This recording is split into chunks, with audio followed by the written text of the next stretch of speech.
Hi everyone. In this video, I am going through the thermal stresses in composite bars. In previous video, I have done I discussed about the thermal stresses in a bar. So that bar is made up of a single material, and I solved some problems, two problems on that concept also. So if you did not watch those, please watch those videos first and then listen the thermal stresses in composite bars. I am leaving those videos in the cards. Okay. So now let us see the thermal stresses in composite bar. So first of all, what is meant by a composite bar means the bar is made up of two or more different materials, then it is called as a composite bar. So that means the two materials are combined together and it forms as a single rod, so that if any expansion or contraction is taking place, the whole thing will behave as a single unit. So now let us see the composite bar thermal stresses. And already you know what are meant by thermal stresses. The stresses induced in the bar due to the change in temperature of it is called thermal stresses. So now we are discussing about thermal stresses in composite bars. So now I am drawing a composite bar. So what is the composite bar means? Here I am drawing. So now I am taking one bar made up of one material.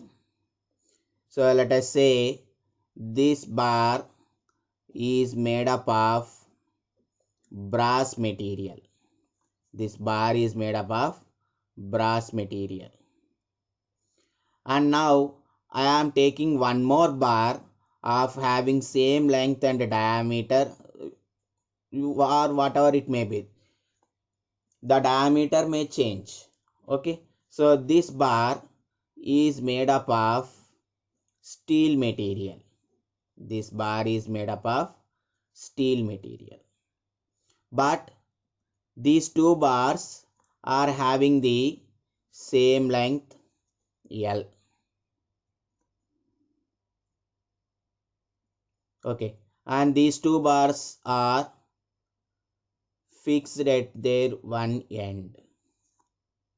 Okay. So let T is the initial temperature of the bar, entire bar. So the brass material is maintained at temperature T, and the steel material or steel bar is also maintained at a temperature of T. So now these two bars are joined at another end, so that the entire two bars will form as a single system and behaves as a single unit only. Now the temperature of the system. So initial temperature is T and the temperature of the system is changed to T plus delta T. So that means let us say the temperature of the bar is increased to T plus delta T. Then what is the change in temperature? The change in temperature is delta T. Now for this change in temperature, what is happening in the brass means, so generally if you take, the brass is having high coefficient of linear expansion when compared with the steel. So that means suppose if you take the alpha value for brass, it is let us say 3 into 10 power 5 Newton per mm square. But for steel is 2 into 10 power 5 Newton per mm square. Sorry, this one is E value. These are E values. But coming to coefficient of linear expansions, alpha brass is greater than alpha of steel. It is the general thing. So because of the high coefficient of linear expansion of brass, the steel is less when compared with the brass. Then what happens means, whenever the temperature is changed and if these two bars are not formed as a single unit, for example I am considering these two bars are not joined at their ends. So if these two bars are not joined at their ends, then what is happening means the brass bar will elongate more. The brass bar will elongate more and the steel bar will elongate less. So this one is the brass bar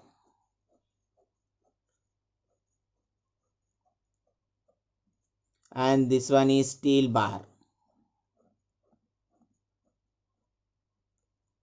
So actually this is the length of the specimen, right? But because of the change in temperature, the brass bar will elongate more when compared with the steel bar.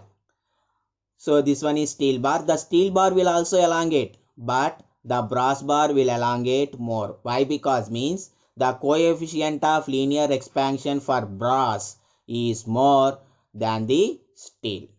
This is happened when these two bars are not joined at their end. So like this, the bars will expand. So that means these two bars are behaving individually if those are not joined at their ends. So the condition is if they are not joined at their end. So this is the thing happened when this condition is there. Suppose if the two ends of the bars are joined together, then what will happen means the brass bar will elongate and the steel bar will also elongate the same amount, but the change in elongation is different. The elongation of the change is different. So now I will explain about that. What will happen means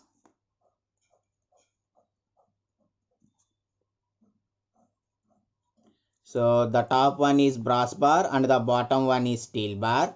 So now these two ends are joined. So if these two ends are joined means, so here brass bar is stick to the steel bar. Then what happens means as it is elongating more, then the steel bar will try to pull this brass bar to back side. Why? Because means these two bars are joined. Suppose if you take two persons, one person is moving fast and one person is moving slow, but these two persons are combined. So then what happens? The slowest person will try to pull this fastest person to back side, and at the same time the fastest person will try to pull the slowest person to forward plus x direction, right? So that means then what happens means the actual elongation of the brass bar, actually the brass bar has to elongate up to this portion, but because of the pull experienced by this steel bar and the brass bar to backside, then the elongation of the brass bar will decrease by this amount, and at the same time the brass bar will try to pull the steel bar to forward side in this direction. Then what happens? The steel bar will advances, will increase its length of expansion by this amount. So the brass and steel bar will elongate as a single unit like this. So actually the brass bar has to elongate up to this portion, but because of the contraction of the bar or pull by the steel bar, the elongation will be up to this level. But if you take the steel bar has to elongate up to this portion, but because of the pull experienced by the brass bar, the steel bar will expand much more up to this portion. So because of the compressive stress acting on the brass bar by steel, a compressive strain or a compressive stress is induced in the brass bar, and because of the pull experienced by brass bar on the steel, a tensile stress is developed in the steel bar. But whatever the compressive stress developed or whatever the pull acting by steel bar on the brass bar is equals to the pull experienced by brass bar on steel bar. So because of that only these two bars will elongate as a single unit. So I think now you understand, right? So because of this theory, the stresses are induced in the composite bar, and those stresses we are calling it as thermal stresses. Okay, so now let us see how the expressions for thermal stresses are there. So let alpha b is the coefficient of linear expansion of brass, and E is the Young's modulus of brass EB. Next, sigma B is the stress induced in brass, and next one L is the length of the bar. Similarly, for a steel, if you write alpha S is the coefficient of linear expansion, comma EB is the Young's modulus, comma sigma B is the stress induced in steel bar, right? So then we need to derive the expression for the analysis of thermal stresses in the composite bars. So as I am saying that the steel bar will exert a pull on the brass bar to backside, and the brass bar will exert a pull on the steel bar in the forward side. So these two pulls are equal. So the loads acting on these two bars are equal. So then what happens means, let us say I am considering A, B and AS are the areas of brass and steel. So these are cross sectional areas. Okay, so now I want to discuss about the pull forces acting on this steel and brass bar. So now I am first calculating load on brass bar. Load on brass bar is equals to, how we can calculate the load? We know that stress is equals to load by area.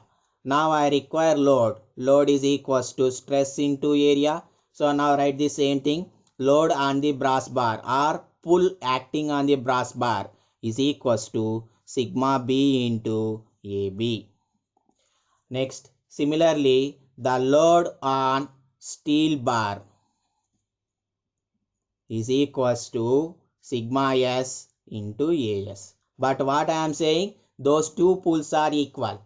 Therefore, let us say I am taking this as equation 1 and this one as equation 2. Therefore, then what happens means, equate 1 and 2. Then what happens? Sigma B into AB is equals to sigma S into AS. Right?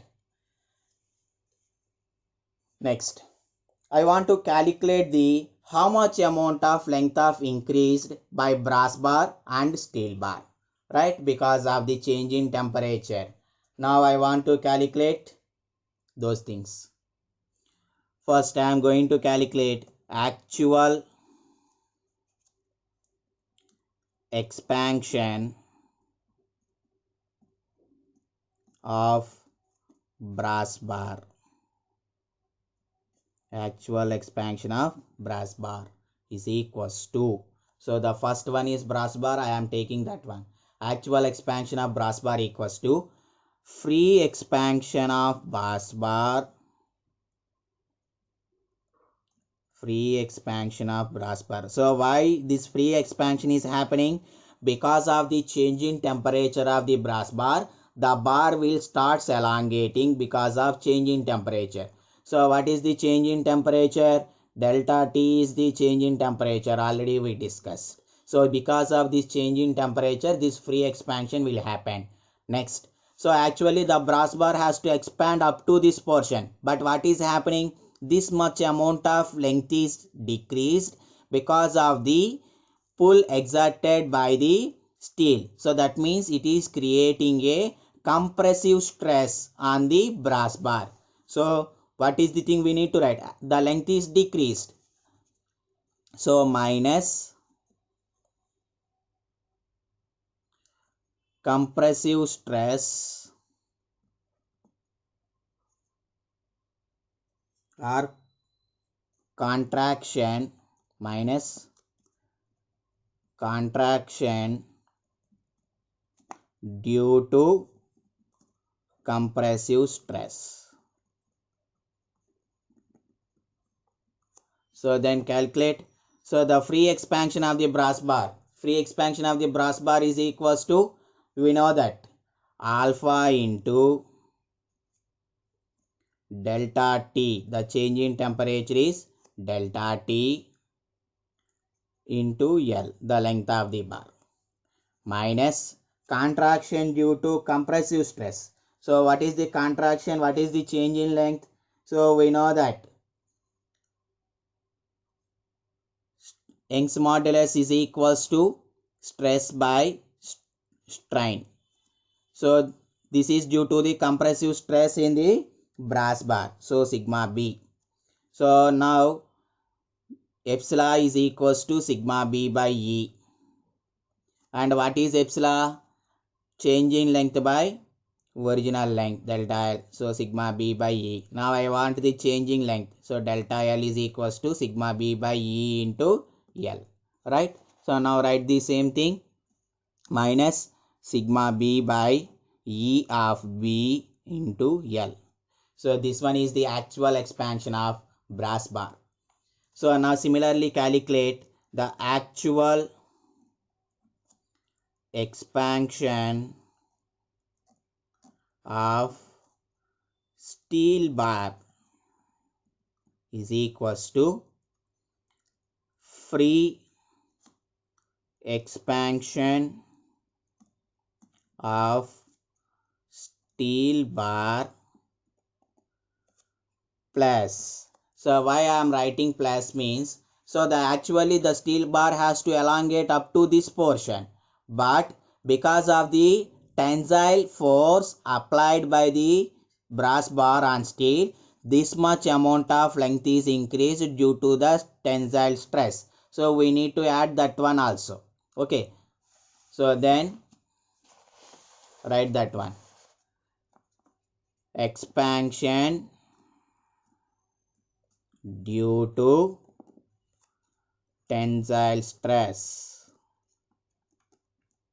So that equals to, so here it is alpha of B. Okay, so now here alpha of S into delta T into L plus sigma S by ES into L.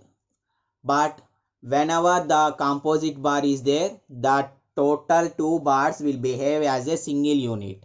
Then finally what is happening means, the expansion of brass bar is equals to the expansion of steel bar. So now we equate that, but expansion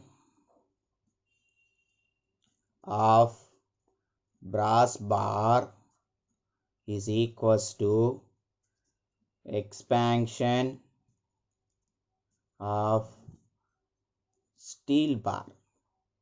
So that means alpha B delta T into L minus sigma B by EB into L is equals to alpha S delta T into L plus sigma S by ES into L.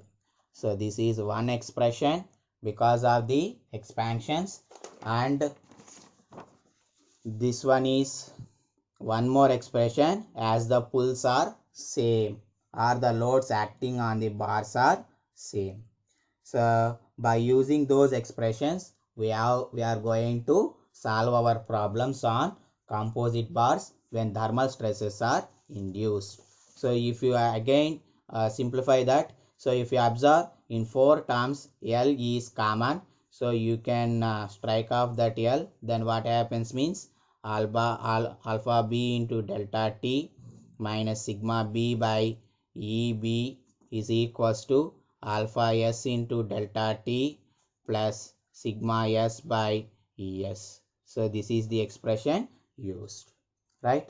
So I hope you understand the concept of thermal stresses in the composite bars. If you understand, so please like this video and subscribe to the channel. Thank you.